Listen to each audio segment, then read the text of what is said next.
This is Lorne Greene. Only 66 years ago, man briefly left Earth for the first time in a controllable flying machine. 26 years later, he flew across an ocean, through the unknown, to another continent. In his thirst for knowledge, he again left Earth to travel into outer space for a brief time in 1961. 8 years later, man ventured into the high, untrespassed sanctity of space and placed his foot upon another celestial body.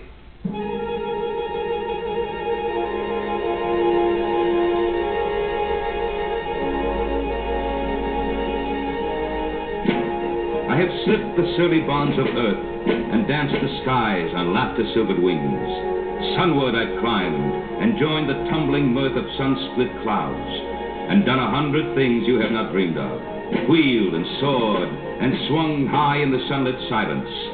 Hovering there, I've chased the shouting wind along and flung my eager craft through footless halls of air.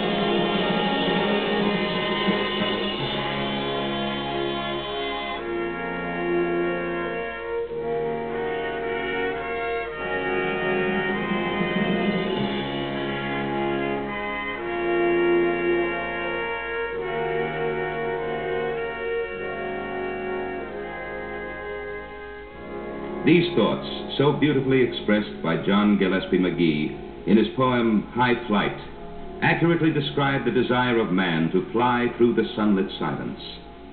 This desire has been recorded in Greek mythology and throughout history, but our subject is powered flight, which began less than one man's lifetime ago. It has progressed from the steam-powered aerodrome to the air machine, the airplane, jet power, Earth orbital and moon orbital flights, and a giant leap for mankind to the moon.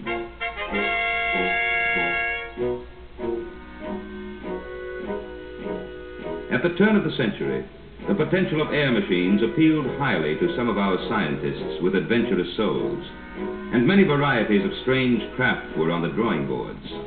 One such craft was an aerodrome, invented by Professor Samuel Langley, who had experimented with steam engines as a power source.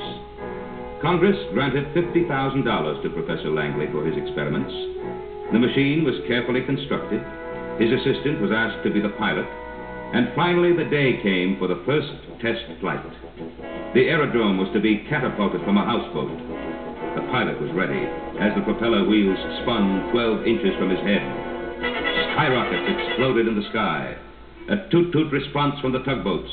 A mechanic cut the catapult cable, and the aerodrome fell over the edge of the houseboat and sank into the depths of the Potomac River.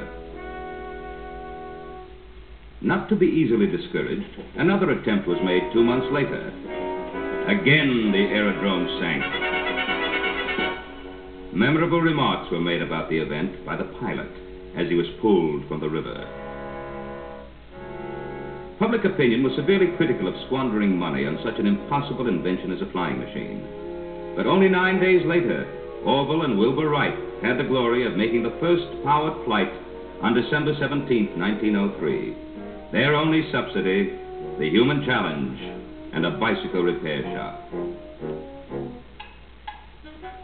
President Theodore Roosevelt directed that their accomplishment be investigated, and as a result, Army Signal Corps Specification number 486 called for the delivery of one air machine that could fly faster than 40 miles per hour, remain aloft for 1 hour with a crew of 2, and be transported on the ground by a mule-driven wagon.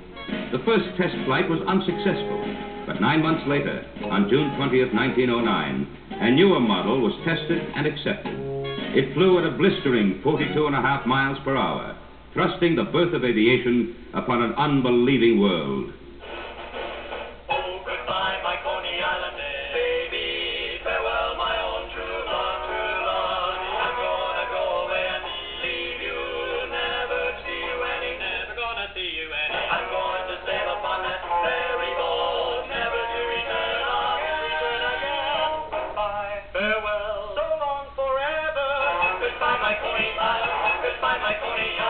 Goodbye, my Coney Island. We all fall for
8 years later, when our nation went to war, the Air Division consisted of 250 flying machines. Only 55 could be coaxed into the air. But our American Eagles flew them and others we got from our allies, even though space did not allow them to wear parachutes. Their armor? Stove lids in back of the seats.